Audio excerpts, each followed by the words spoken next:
Hai SB Lovers, ketemu lagi dengan saya Pak Yusuf dari Bimbingan Belajar Setia Budi Indonesia. Pada kesempatan kali ini saya akan mencoba menjelaskan salah satu materi matematika di SMP ya. Sebenarnya di SD juga ada ya, tapi lebih fokus di SMP saja ya. Yaitu tentang perbandingan ya, khususnya di perbandingan berbalik nilai. Sebenarnya perbandingan ada dua ya.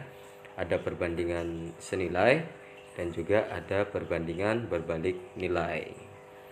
Oke ya. Langsung saja pada pertanyaannya di situ. Pembangunan sebuah jembatan direncanakan selesai dalam waktu 132 hari oleh 72 pekerja. Sebelum pekerjaan dimulai, pekerja ditambah 24 orang ya. Oke, sebelum pekerjaan dimulai, pekerja ditambah 24 orang. Waktu untuk menyelesaikan pembangunan jembatan tersebut adalah titik-titik. Nah, ini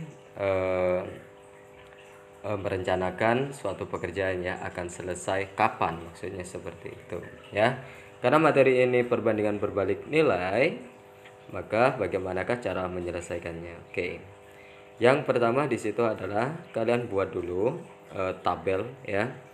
Dimana di situ kalian bisa tuliskan hari dan juga pekerja, karena dalam pertanyaannya ya di situ pembangunan sebuah jembatan direncanakan selesai dalam waktu 132 hari ya kan, kemudian oleh 72 pekerja. Nah jadi di tabelnya bisa kita tulis hari dan pekerja. Jadi itu yang pertama ya, harinya 132 sedangkan pekerjanya 72.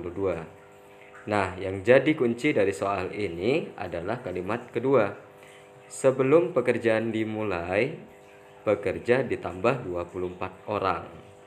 Nah, itu jadi kuncinya ya. Ingat, sebelum pekerjaan dimulai, pekerja ditambah 24 orang. Nah, sedangkan rencana pembangunan jembatan itu kan diprediksi akan selesai 132 hari oleh 72 pekerja. Namun di situ ada perubahan ya, ditambah 24 orang katanya. Oke. Maka waktu untuk menyelesaikan pembangunan jembatan tersebut adalah titik-titik.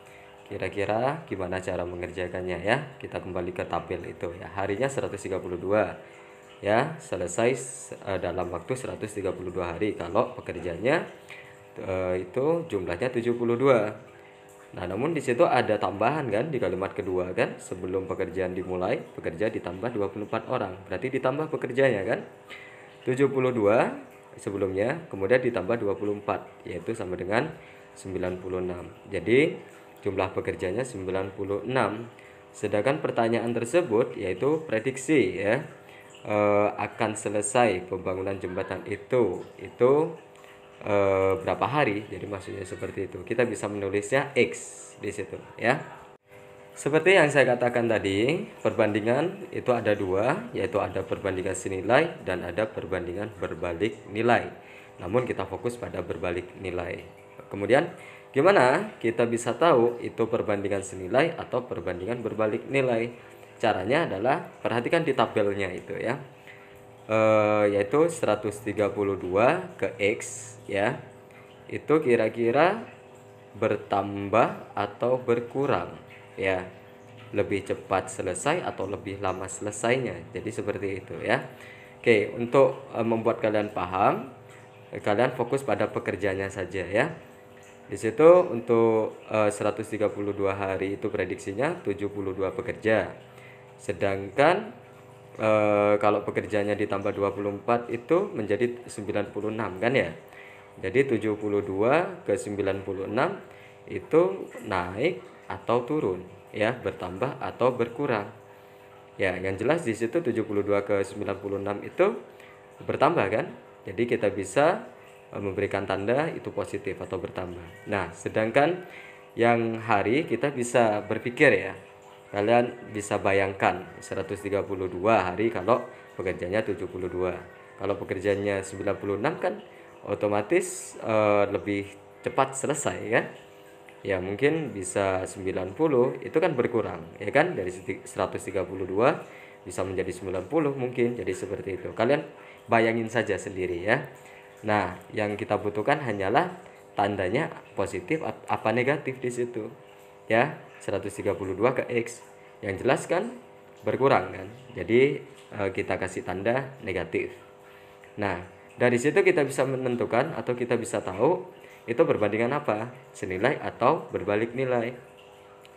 Kalau tandanya di situ tidak sama, berarti itu disebut dengan perbandingan berbalik nilai.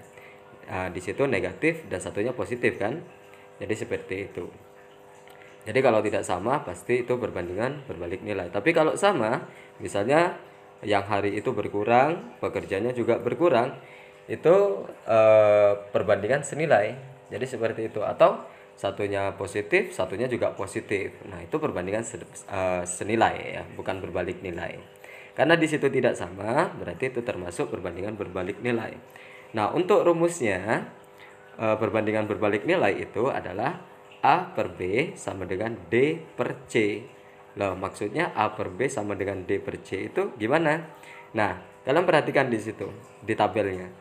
Ya, A itu sebenarnya 132 ya, sedangkan B-nya X-nya bawahnya. Jadi seperti itu, ya.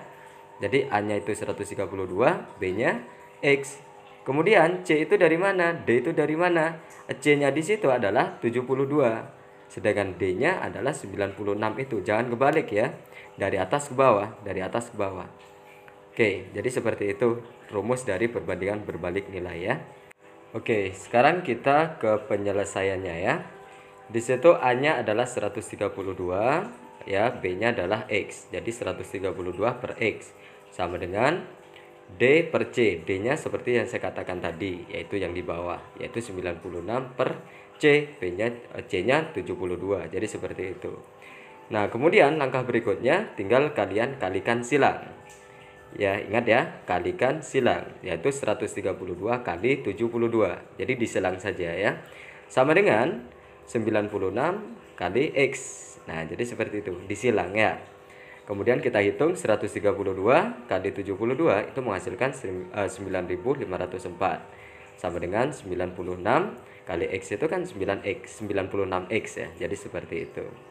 Kemudian kalian langsung perhatikan yang tulisan di samping itu ya, yaitu 9504 per 96 sama dengan X ya. Jadi seperti itu saja ya.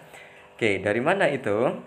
Itu 9504 dibagi 96 sebenarnya 96X itu 96-nya itu dipindahkan ya, dipindah ruas. Jadi maksudnya seperti itu. 96X itu namanya koefisien ya. Jadi kalau koefisien itu berpindah, itu selalu membentuk pembagian. Jadi seperti itu ya. Jadi 9504 dibagi 96 ya sama dengan X. Nah, jadi seperti itu ya. Kemudian tinggal kita hitung 9504 per 96 itu akan menghasilkan 99. Jadi X-nya adalah 99. Oke, itulah penjelasan dari saya tentang perbandingan berbalik nilai. Mudah-mudahan bermanfaat ya buat kalian semua yang sedang belajar matematika. Dan bagi kalian yang masih belum mengerti, mungkin kalian putar lagi sampai benaran paham ya. Yang penting di situ jangan patah semangat ya. Tetap semangat untuk belajar matematika ya. Oke.